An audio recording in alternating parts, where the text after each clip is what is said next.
నమస్తే అండి. నేను వాణి. ఈరోజు మనం 'మనసిచ్చి చూడు' అనే ఒక చక్కని కథని విందాం. అది ఒక కాలనీ. అన్నీ విల్లాస్. మరీ పోష్ కాదు. అలా అని తీసేసినట్లు ఉండదు. ఇప్పటి అవసరాలకు అనుగుణంగా ఉంటుంది. ఎందుకంటే అవన్నీ కార్పొరేట్ ఆఫీసుల్లో వర్క్ చేసే ఆఫీసర్సు లోన్స్‌తో తీసుకున్నవి. దగ్గర దగ్గర అందరూ అట్లనే తీసుకున్నారు. ఒకరిద్దరు తప్ప. ఆ విల్లాస్‌లో ఒక విల్లాలో ఇంట్లో అందరూ కింద మాట్లాడుకుంటున్నారు. ఒక్కరు తప్ప. ఆ ఒక్కరు వెండి వెన్నెల్లో డాబా మీద కూర్చొని ఆ వెన్నెలని చూస్తూ ఎక్కడ ఉన్నావో, ఏం చేస్తున్నావో, నువ్వెక్కడ ఉన్నావో నాకు తెలీదు. నేనెక్కడ ఉన్నానో నీకు తెలుసు కదా! రావచ్చు కదా! ఆ రోజు నేను నీతో మాట్లాడి ఉంటే బాగుండేది. అయినా ఆ ఛాన్సు నువ్వెక్కడిచ్చావు చెప్పు? నేనక్కడి నుంచి వచ్చి 5 ఇయర్స్ అయినా నీకోసం ప్రతి నెల ఆ ఊరికి వెళ్ళి అక్కడ ఉన్న అంకుల్‌ని అడిగి వస్తున్నా. తెలుసా? అయినా ఇన్నేళ్లుగా రాని నువ్వు ఇప్పుడొస్తావా నా పిచ్చిగాని అనుకుంటాడు. ఇంతలో నందు అంటూ తల్లి పిలవడంతో కిందికి వెళ్తాడు. ఉమాపతి గారు ఒక గవర్నమెంట్ ఆఫీస్‌లో ఉద్యోగి. ఆయనకి ఇద్దరు కొడుకులు. పెద్ద కొడుకు తరుణ్, చిన్న కొడుకు నందన్. ఆయన భార్య భానుమతి. ఆయన గంభీరంగా ఉంటారు. కానీ ఎవ్వరిని ఏమీ అనరు. తరుణ్ మాత్రం ఆయన ఏది చెప్తే అది చేస్తాడు. నందన్ మాత్రం ఎవ్వరికీ భయపడ్డు. తను అనుకున్నదే కానీ ఎవ్వరు చెప్పింది వినడు. కోపం కూడా కొంచెం ఎక్కువే. ఇంకో విషయం, ఆడపిల్లల్ని చూస్తే చాలు మండిపడతాడు. వాళ్ళ అమ్మ, నానమ్మ తప్ప ఆడవాళ్ళతో అస్సలు మాట్లాడడు. చివరికి సొంత మేనత్తతో కూడా. అన్న డాక్టర్ చదివితే మనవాడు ఎంబీఏ బిజినెస్ మేనేజ్మెంట్లో మాస్టర్స్ చేశాడు. Gold medallist. స్వయంగా బిజినెస్ స్టార్ట్ చేశాడు. 2 ఇయర్స్ అవుతుంది. నెంబర్ వన్లో లేకపోయినా బాగానే నడుస్తుంది. ఇంతవరకు తన ఫ్రెండు సత్యదేవ్ హెల్ప్ చేశాడు. అయితే అతనికి మిలిటరీలో పనిచేయాలని చాలా ఇంట్రెస్ట్. అందులో ట్రైనింగ్కి రమ్మని అతనికి ఇప్పుడు లెటర్ వచ్చింది. ఇంకా అతను వెళ్తే తనకి పిఏ అవసరం చాలా ఉంది. అందుకే తను పిఏ పోస్ట్కి పేపర్ యాడ్ ఇచ్చాడు. అతను మగవాళ్లే కావాలి అని ఇచ్చాడు. కానీ బై స్పెల్లింగ్ మిస్టేక్ ఆడవాళ్ళు మాత్రమే అని ఇచ్చారు ఆ పేపర్ వాళ్ళు. అతను పేపర్లో యాడ్ చూడలేదు. సత్యదేవ్కి ఇంకో 2 డేస్ టైం ఉండటంతో ఇంటర్వ్యూ చేయటానికి తనని కూడా రమ్మని చెప్పాడు. అతను కూడా సరే అన్నాడు. Nandan technologies interview. నందన్, సత్యదేవ్ ఇద్దరూ చైర్స్లో కూర్చొని ఉన్నారు. బెల్ నొక్కారు. ఒక అమ్మాయి వచ్చింది. నందన్ చిన్నగా, సత్య, అమ్మాయి వచ్చిందేంట్రా? దానికి సత్య, నాకేం తెలుసు సార్, నేను మీతో పాటే కూర్చొని ఉన్నాను కదా. నందన్ వెంటనే, సారేంట్రా, ఇది ఆఫీస్, ఇక్కడి నుంచి రిలీవ్ అయ్యే వరకు అలాగే పిలుస్తాను అన్నాడు సత్య. నువ్వు నీ చాదస్తాం అని ఆ అమ్మాయి వైపు చూస్తూ, యాడ్ చూసారా, ఇంటర్వ్యూ ఓన్లీ మగవాళ్ళకి అంటాడు. ఆ అమ్మాయి, సార్ ఇందులో ఓన్లీ ఆడవాళ్ళకి అని ఉంది కదా అంటూ పేపర్ ఇస్తుంది. నందన్ ఆ పేపర్ చూసి షాక్ అయ్యి సత్యదేవ్కి ఇస్తాడు. సత్యదేవ్ అది చూసి నవ్వుకుంటూ, యాడ్ ప్రిపేర్ చేసింది మీరే సార్, ఇప్పుడు ఏం చేయలేం, ఇంటర్వ్యూ తీసుకోవాల్సిందే. ఎందుకంటే ఇప్పుడు క్యాన్సిల్ చేస్తే మన మీద రూమర్స్ ఎంత త్వరగా స్ప్రెడ్ అవుతాయో నీకు తెలుసు. అయినా నువ్వు ఇంటర్వ్యూ చేసేది పిఏ పోస్ట్కి. అందులో ఆడపిల్లలు అయితేనే పర్ఫెక్ట్గా ఉంటారు. నువ్వు ఇప్పుడు క్యాన్సిల్ చేస్తే మన రైవల్ కంపెనీకి ఛాన్స్ దొరుకుతుంది ఏదో ఒకటి చేయటానికి. ఇంకా నీ ఇష్టం అన్నాడు సత్య. నందన్, వద్దులే, ఇంటర్వ్యూ నువ్వు చెయ్యి, నేను చూస్తూ ఉంటా. సత్యదేవ్ ఓకే అన్నాడు. ఆ అమ్మాయిని ఇంటర్వ్యూ చేసి డీటెయిల్స్ అన్నీ తీసుకొని బయట వెయిట్ చేయమన్నాడు. సత్యదేవ్ మనసులో నందన్ దగ్గర పనిచేయాలంటే చాలా పేషెన్సు, అలాగే తను ఏదన్నా ఓర్చుకునే మెంటాలిటీ ఉండాలి. చూద్దాం ఎవరొస్తారో అనుకుంటూ నెక్స్ట్ బెల్ ప్రెస్ చేశాడు. అలా ఒక 5 మెంబర్స్ని చేశాక 6th క్యాండిడేట్ లోపలికి వచ్చింది. డోర్ దగ్గర నుంచొని, మే ఐ కమిన్ సార్ అంది. తనని చూసి నందన్ షాక్ అయ్యాడు. సన్నజాజి మొగ్గల అందంగా, చూడటానికి చాలా సింపుల్గా, అసలు మేకప్ లేకపోయినా ఎర్రటి గులాబీ లాంటి పెదవులు, మీనాల్ లాంటి కళ్ళు, శంఖం లాంటి కంఠం, సన్నని చైను, క్లిప్ పెట్టి వదిలేసిన జుట్టు, నుదుటిన చిన్న స్టిక్కర్ అంతే. రెడ్ అండ్ వైట్ చుడీలో చూడటానికి మోడ్రన్ మహాలక్ష్మిలా కనిపించింది నందన్కి. తన ఆలోచనకి తానే మనసులోనే నవ్వుకుంటూ ఒకసారి మళ్ళీ చూశాడు. సత్యదేవ్ నందన్ వైపు చూశాడు. తన మనసు పైకే కనిపిస్తుంటే నవ్వుకొని కమిన్ అన్నాడు. తను లోపలికి రాగానే సీట్ ఆఫర్ చేసి యువర్ నేమ్ అన్నాడు సత్యదేవ్. చైర్లో కూర్చొని ఫైల్స్ సత్యదేవ్ చేతికిస్తూ నందన్ వైపు చూస్తూ శ్రీవల్లి సార్. నందన్ వాట్ అని మనసులోనే అనుకున్నాడు.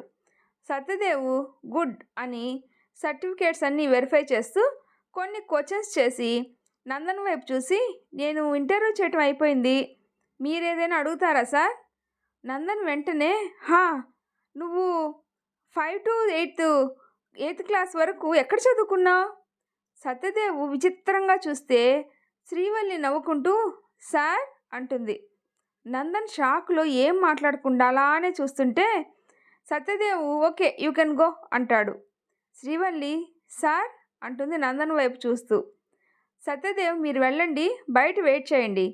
శ్రీవల్లి వెళ్ళగానే సత్యదేవ్ నందన్ వైపు చూస్తూ నందు అని భుజం పట్టుకుని కుదిపేసరికి ఈ లోకంలోకి వస్తాడు నందన్.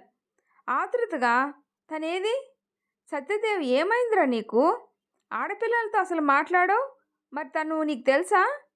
నందన్ మౌనంగా ఉన్నాడు. ఏమైంది నందు, ఏంటి మౌనం? నందన్ తలెత్తి సత్యదేవ్ వైపు చూశాడు. అతని కళ్ళల్లో బాధ కోపం రెండూ సమానంగా ఉన్నాయి. సత్య తనని సెలెక్ట్ చేయి. సత్య బ్లాంక్గా చూస్తున్నాడు నందుని. నందన్ ఏంటి అలా చూస్తున్నావు? తన క్వాలిఫికేషన్ సరిపోదా ఈ పోస్ట్కి? ఇంకా ఏదైనా డౌట్ ఉందా? నువ్వు అడిగిన ప్రశ్నకు సెలెక్ట్ చేయడానికి సంబంధం ఏంటా అని. నందన్ దానికి సత్య నీకు ఆ విషయం తర్వాత చెప్తాను, ఓకేనా? సత్య నేను ఇంటర్వ్యూ చేసిన వాళ్ళల్లో తనే బెస్ట్ ఉంది, అందుకే ఇంకా ఎవరైనా ఉన్నారేమో చూద్దాం అనుకున్నా. కానీ తను ఫ్రెషరు, మరి ఎలా ఉంటుందో నీతో వర్క్, అందులో పిఏ అంటే ఎలా ఉంటుందో అని. నందన్ ఏం పర్వాలేదు, నేను చూసుకుంటా, నువ్వు సెలెక్ట్ చేయి. సత్య సరే నందు అన్నాడు. సత్య రిసెప్షనిస్ట్కి కాల్ చేసి ఇంటర్వ్యూకి శ్రీవల్లి అనే క్యాండిడేట్ వచ్చింది, తనని ఉండమని మిగతా వాళ్ళని ఇంటర్వ్యూ అయిపోయింది అని చెప్పి పంపించేయి అంటాడు. నందన్ క్యాబిన్లో శ్రీవల్లి రేపటి నుంచి నీ వర్క్, ఇంటి అడ్రస్ చెప్పు, కారు వస్తుంది అన్నాడు Satya. Srivalli women's hostel sir. Satya అదేంటి ఇక్కడ ఎవరూ లేరా నీకు? శ్రీవల్లి తల వంచి నందన్ అవును, అంకుల్ వాళ్ళు ఎక్కడున్నారు ఇప్పుడు? శ్రీవల్లి మౌనంగా వేలితో పైకి చూపిస్తుంది. నందన్ పైకి లేవబోయి మళ్ళీ కంట్రోల్ చేసుకుంటూ ఏమైంది, ఎప్పుడు, ఎలా? శ్రీవల్లి యాక్సిడెంట్ 2 years అవుతుంది సార్. నందను మరి మీ పిన్ని శ్రీవల్లి ఇద్దరు ఒకేసారి సార్ అనింది. నందన్ సారీ నాకు తెలీదు. శ్రీవల్లి మనసులో తెలిసినా ఏం చేస్తావు నందు, ముందే నా మీద కోపం నీకు అనుకొని ఓకే సార్ వెళ్ళొస్తాను. నందను రేపు కారు వస్తుంది, హాస్టల్ అడ్రస్ చెప్పు. శ్రీవల్లి అడ్రస్ ఇది సార్. నందన్ ఓకే బాయ్ అంటూ అపాయింట్మెంట్ లెటర్ ఇస్తాడు. అది తీసుకొని థ్యాంక్ యూ సార్ అంటూ వెళ్ళిపోతుంది. ఈవినింగ్ టైం ట్యాంక్ బండి మీద సిమెంట్ చైర్స్లో కూర్చొని ఉన్నారు సత్య నందు. సత్య నందుతో నువ్వు ఆడపిల్లలతోనే మాట్లాడవు, అలాంటిది నీకు శ్రీవల్లి ఎలా తెలుసు? నందు వదిలేయరా అన్నాడు. సత్య అది కాదు, నాకు తెలియాలిగా, ఇంటర్వ్యూ అయినప్పటి నుంచి నాకు కూడా బుర్ర హీట్ ఎక్కిపోయింది. చెప్పు ఎందుకలా? తన స్కూల్ స్టడీస్ గురించి అంతా అడిగావు, అసలు నువ్వు ఇలా ఉండడానికి కారణం తనేనా? నందు కామ్గా ఉన్నాడు. సత్య ఇన్ని రోజులు నువ్వు నేను ఒకటే అనుకున్నాను, కాదు అని తెలిసిపోయింది. మన ఆఫీసులో అందరూ ఏదో వర్క్ చేస్తాడని కానీ, లేకపోతే మనము సత్య సారు నందన్ సార్ దృష్టిలో ఒకటే అనుకుంటుంటే విని బాగా తిట్టాను. కానీ ఈరోజు వాళ్ళు చెప్పిందే నిజమని అర్థమైందిలే. ఇంకెందుకు ఇక్కడ, పద వెళ్దాం. నేను రేపు బయలుదేరాలి, సర్దుకోవాలి కదా. కానీ ఒకటి గుర్తుపెట్టుకో, నాకు మాత్రం నీ తర్వాత ఎవరైనా. ఈరోజు నా గర్ల్ ఫ్రెండ్ జూహి అయినా రేపు తనని నేను పెళ్లి చేసుకున్నా. నందు షాక్ అయ్యి ఏంట్రా జూహి నీ గర్ల్ ఫ్రెండా? సత్య అంటే ఇంకా చెప్పలేదనుకో. నందు ఎందుకు చెప్పలేదు? సత్య దానికి నీకు గర్ల్ ఫ్రెండ్స్ ఎవరూ లేరు కదా, నాకుంటే నువ్వు ఫీల్ అవుతావేమో అని. నందు అరే సత్య అలా నేనెందుకురా ఫీల్ అవుతాను? సత్య ఏమోరా, మన ఫ్రెండ్స్ అందరూ నాకు అదే చెప్పారు, నేను నిజమే అనుకున్నాను. నందు వెంటనే ఒరే మెంటల్ అంటే మన ఫ్రెండ్స్ అందరూ నేను తేడాగాడిని అనుకుంటున్నారా అన్నాడు. సత్యాకి మొదట్లో వాళ్ళ ఎంబీఏ ఫ్రెండ్స్ నందన్ గురించి చెప్పడం గుర్తుకు వచ్చి నవ్వుకొని, అంటే వాళ్ళు అనుకుంటుంటే నేను కాదు అని చెప్పాననుకో. సత్య, నిజంగా నేను అలాంటి వాణ్ణి అని అనుకున్నారా అన్నాడు నందు. అది కాదురా నందు, నువ్వు అమ్మాయిల్ని చూస్తేనే ఆమడ దూరంలో ఉంటావు కదా, అయితే మాత్రం అలా అనుకుంటారా? టూ మచ్ రా. సత్య, నందు ఇంకా ఆ టాపిక్ వదిలే, ఏదో సరదాగా చెప్పానులే, అయినా అప్పటి సంగతి ఎందుకు, నాకు చెప్తావా వెళ్ళిపోదామా? నందు చెప్తాను, చిన్న ఫ్లాష్ బ్యాక్ ఉంది, వినే ఓపిక ఉందా? సత్య, చాలా ఉంది. నందు అయితే నవ్వకుండా విను సరేనా? అప్పుడు మేము మా ఊర్లో ఉండేవాళ్ళం. అక్కడ 10th వరకు స్కూల్ ఉంది. జూనియర్ కాలేజ్ కూడా ఒక 10 కిలోమీటర్స్ వెళ్తే ఉండేది. నేను ఎప్పుడు స్కూల్ ఫస్ట్ ఉండేవాడిని. చదువుకోవటం, ఇంటికి రాగానే అన్నతో ఆడుకోవటం, నానమ్మ కథలు చెప్తూ ఇద్దరికి అన్నం పెడుతుంటే తినటం, స్కూల్ నుంచి రాగానే ఇదే జరిగేది మామూలుగా. అయితే నేను 6th క్లాస్కి వచ్చేసరికి మా అత్త రాధిక ఊళ్ళో స్కూల్ ఎంత బాగున్నా ఎంతో తెలివిగా చదివే మేము సిటీలో హాస్టల్లో ఉండి చదువుకుంటే ఇంకా మంచి భవిష్యత్తు ఉంటుంది అని డాడీతో మాట్లాడింది. నేను హాస్టల్కి వెళ్ళను అని గొడవ చేస్తే అన్నని మాత్రం హాస్టల్లో జాయిన్ చేయించింది. ఇంట్లో అన్నతో ఆడుకోవడం బాగా అలవాటైన నాకు చాలా బోర్ వచ్చేసేది. అలాంటి టైంలోనే మా ఇంటి పక్కనే ఉన్న ఇంట్లోకి అద్దెకి వచ్చింది శ్రీవల్లి కుటుంబం. అమ్మ, నాన్న, తను చూడటానికి కూడా ఎంతో బాగుండేవాళ్ళు. వాళ్ళ మమ్మీ, డాడీ కూడా ఎంతో సరదాగా ఉండేవాళ్ళు నాతో. తను నాతో ఆడుకునేది. సరదాగా పోట్లాడుకునేవాళ్ళం, మళ్ళీ కలిసిపోయేవాళ్ళం. వాళ్ళ మమ్మీ చేసినవి ఏదైనా తీసుకుని వచ్చి నాకు పెట్టేది. నేను మా మమ్మీ చేసినవి తనకి పెట్టేవాడిని. మేమే కాదు, మమ్మీ, ఆంటీ కూడా చాలా బాగా కలిసిపోయారు. మా ఇద్దరి స్కూలు ఒకచోటే.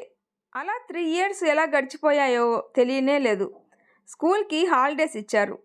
ఒకరోజు పొద్దున్నే లేవలేదు ఇంకా నేను. ఉన్నట్టుండి శ్రీవల్లి వాళ్ళ ఇంట్లో నుంచి పెద్దగా ఏడుపు, అరుపులు వినిపించాయి. ఏంటో అని బయటకు వచ్చాం అందరం. శ్రీవల్లి వాళ్ళ అమ్మ చనిపోయింది అని ఏడుస్తున్నారు తను, వాళ్ళ నాన్న. కొద్దిసేపట్లోనే బంధువులందరూ వచ్చేశారు.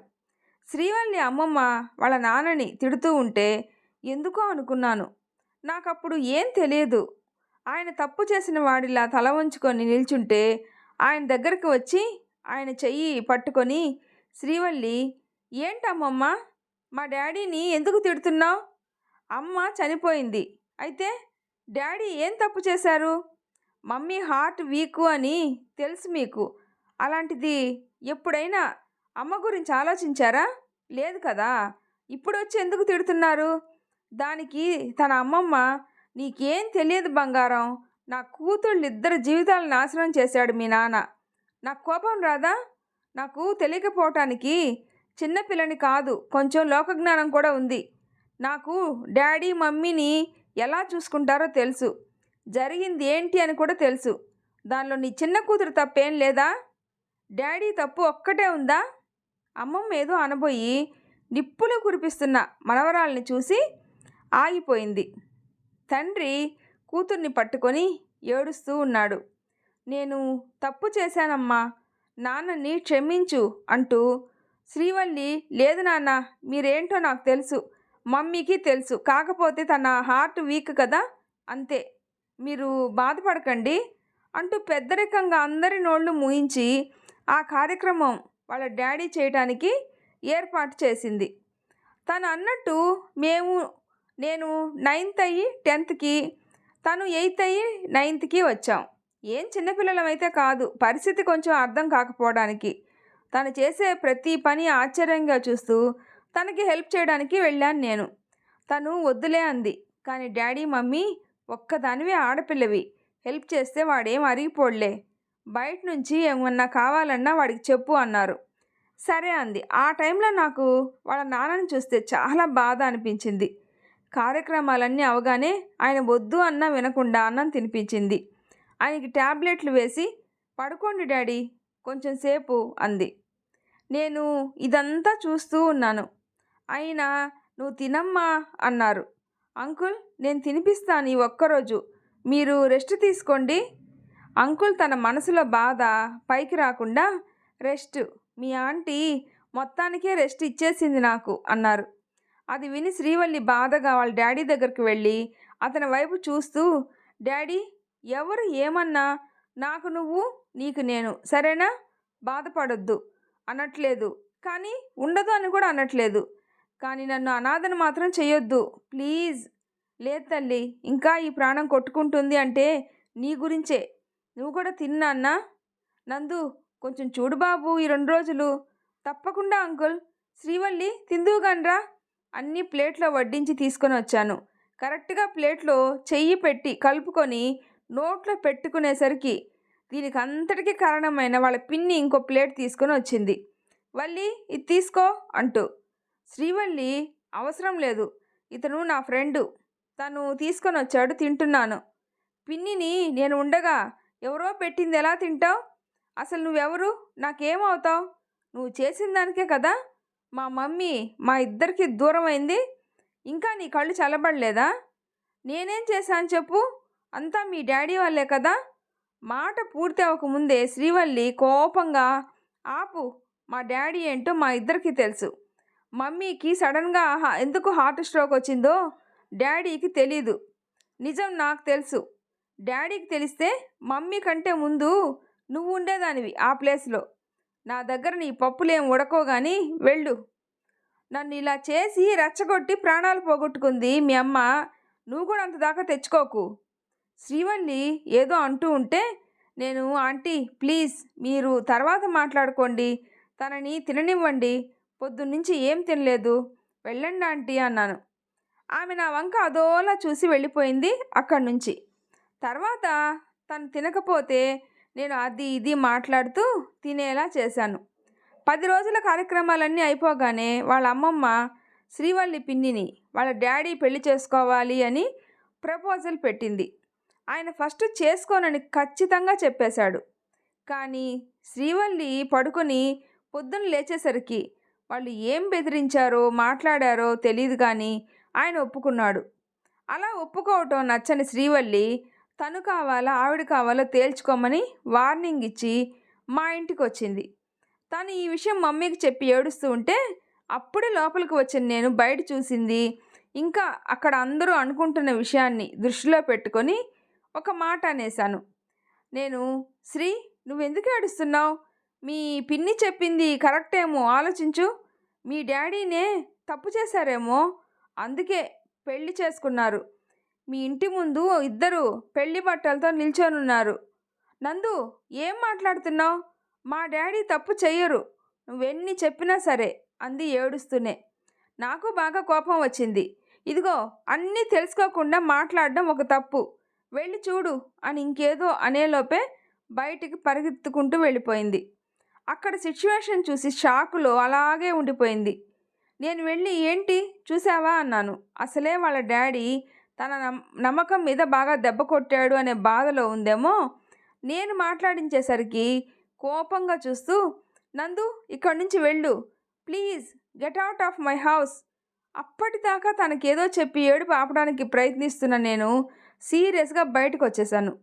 శ్రీవల్లి వాళ్ళ ఇంట్లో ఏం జరిగిందో నాకు తెలీదు, కానీ ఈవినింగ్ తను మా ఇంటికి వచ్చింది. తనని గేట్లో చూసి, మమ్మీ హెడేక్గా ఉంది, పడుకుంటున్నాను, 2 hours నన్ను లేపొద్దు అని రూమ్లోకి వెళ్ళి డోర్ లాక్ చేసుకున్నాను. చాలాసేపటి వరకు నాకు తన ఏడుపు మాటలు అన్నీ వినిపించాయి. ఇంకా అలాగే మొండిగా పడుకున్నాను. లేచేసరికి నిజంగానే చాలా ఆలస్యం అయిపోయింది. మమ్మీ, నందు లేచావా? నాన్న, నీ ఫ్రెండ్ వచ్చి వెళ్ళిందిరా. అవునా, ఏంటట? తను వచ్చినట్లు నాకు తెలియదన్నట్టుగా అడిగాను. శ్రీవల్లి వాళ్ళు వెళ్ళిపోయారా, నీకు చెప్దామనే వచ్చింది, ఎంతసేపటికి నువ్వు లేవట్లేదు, అందుకే వెళ్ళిపోయింది. అదేంటి, ఎక్కడికి వెళ్ళిపోయారు? తనకి తెలియదంట్రా. అవునా అంటూ ఆ రోజు నా మనసు మీద ముసుగు వేశాను. ఒక స్నేహితురాలిగా తనని మాత్రమే చూశాను అప్పటి వరకు. ఏదైనా క్లాసులో డౌట్స్ ఉంటే అడిగేవాళ్ళు మిగిలిన వాళ్ళు, కానీ ఇంత దగ్గరగా అయితే ఎవరితోనూ లేను. తను వెళ్ళిపోయాక పిచ్చెక్కినట్టుగా ఉంది నాకు. ఆ భావనలకి అర్థం తెలీదు, ఎవరితో ఏం చెప్పాలో కూడా తెలీదు. ఎవరిని అడగాలో తెలీదు. ఇంకా ఇలా కాదని మొత్తం దృష్టంతా చదువుల మీదే పెట్టి డిసైడ్ అయ్యాను. ఇక్కడే ఉంటే నా ఆలోచనలో తనే ఉంటుంది అని ఇంట్లో హాస్టల్లో చేరుతాను అని చెప్పాను. వాళ్ళకి ఇష్టమే కనుక వెంటనే చేర్పించేశారు. మా అత్త శ్రీవల్లిని ఏదో అనింది అని తనతో పూర్తిగా మాట్లాడటం మానేశాను. నువ్వు అక్కడే పరిచయం అయ్యావు. మొదట్లో ఏ అమ్మాయిని చూసినా తనే గుర్తుకు వస్తుంది అని అమ్మాయిలతో మాట్లాడడమే మానేశాను.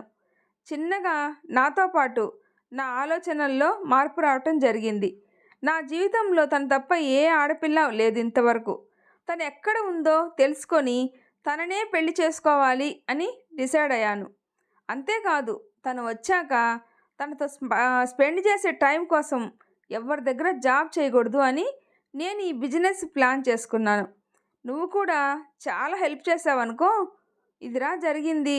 ఇక ముందు జరిగేది ఏది నా చేతిలో లేదు. శ్రీవల్లి ఇచ్చే రెస్పాన్స్ని బట్టే ఉంటుంది అంటూ లేచి నిల్చొని బుద్ధుడి వైపు చూస్తూ ఉన్నాడు. గుడ్, బాగుందిరా నీ లవ్ స్టోరీ అంటూ చప్పట్లు కొడతాడు సత్య. నందన్, ఏంటి లవ్ స్టోరీనా? ఇందులో లవ్ ఎక్కడుంది? అవును, నువ్వు ఒక్కడవే కదా చప్పట్లు, ఏంటి అన్నీ వినిపిస్తున్నాయి అంటూ వెనక్కి తిరిగి చూస్తాడు. అక్కడ నందు వాళ్ళ మమ్మీ, డాడీ, అన్న, వదిన అందరూ ఉండేసరికి మీకు నేను ఇక్కడ ఉన్నాను అని ఎలా తెలుసు అని అడుగుతాడు. నందు వాళ్ళ అన్నకి వాళ్ళ అత్త కూతుర్నే ఇచ్చి పెళ్లి చేశారు. తన పేరు చిన్మయి. ఆంటీ నీ గురించి రోజు బాధపడుతుందిరా. అందుకే శ్రీవల్లి సంగతి ఆఫ్టర్నూన్ ఆంటీకి చెప్పాను. నందు సత్య వైపు సీరియస్గా చూస్తాడు.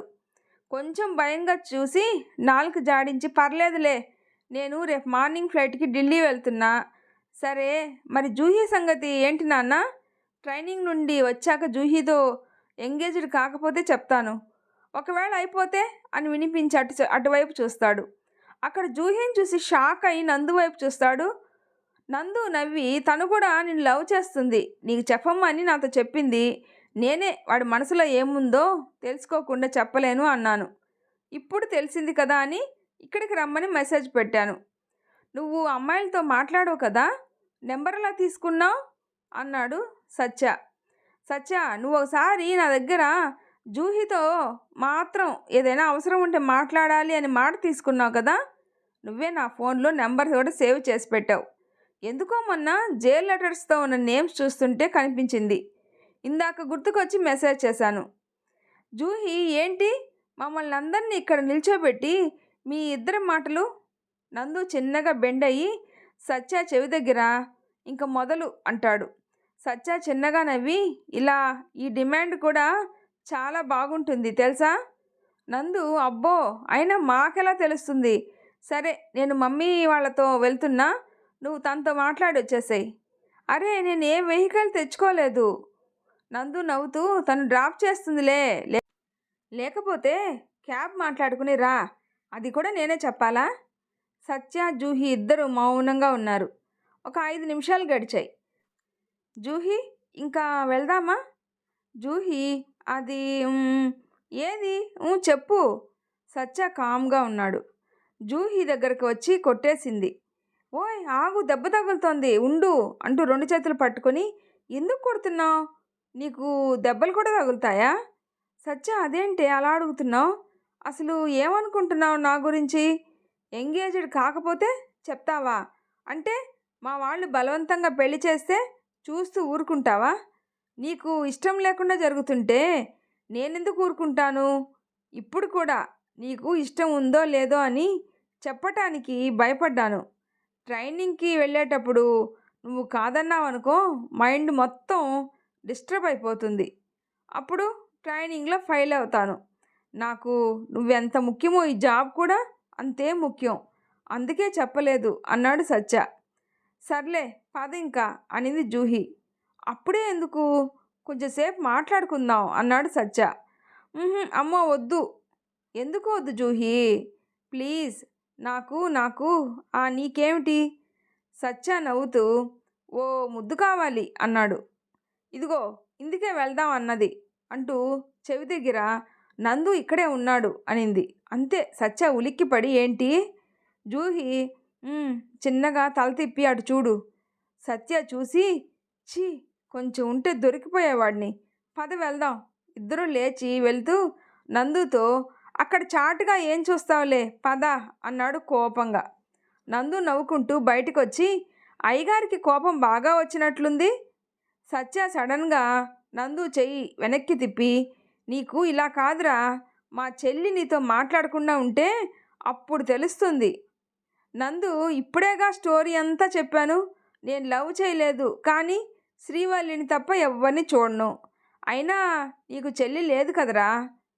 సత్య తల పట్టుకొని, ఏ స్కూల్ రా నీది, ఏం మాట్లాడుతున్నావో నీకైనా అర్థమవుతుందా? నేను చెల్లి అన్నది శ్రీవల్లినే. ఓ అవునా, అవునరా నందు, నేను లవ్ చేయలేదు అంటావు, మళ్ళీ తనని తప్ప ఎవరిని చేసుకోను చూడను అంటావు. ఎందుకురా? అంటే పగ ప్రతీకారం లాంటివి ఏమైనా ఉన్నాయా? నందు ముఖాన్ని అదోలా పెట్టి, చీ, అలాంటి పగలు ప్రతీకారాలు లేవురా నాకు. సత్య, మరి దాన్ని ప్రేమ అనకపోతే ఏమంటారు? ఏమోరా, నాకు తెలియటం లేదు. ఆలోచించి చెప్తా నీకు దాన్ని ఏమంటారో. సరే పద వెళ్దాం, జూహి బండి దగ్గర వెయిట్ చేస్తుంది. ఒరే మెంటల్, పద వెళ్దాం. ఇంటికి వెళ్ళేసరికి ఉమాపతి గారు భానుమతి హాల్లో సోఫాలో కూర్చొని ఉన్నారు.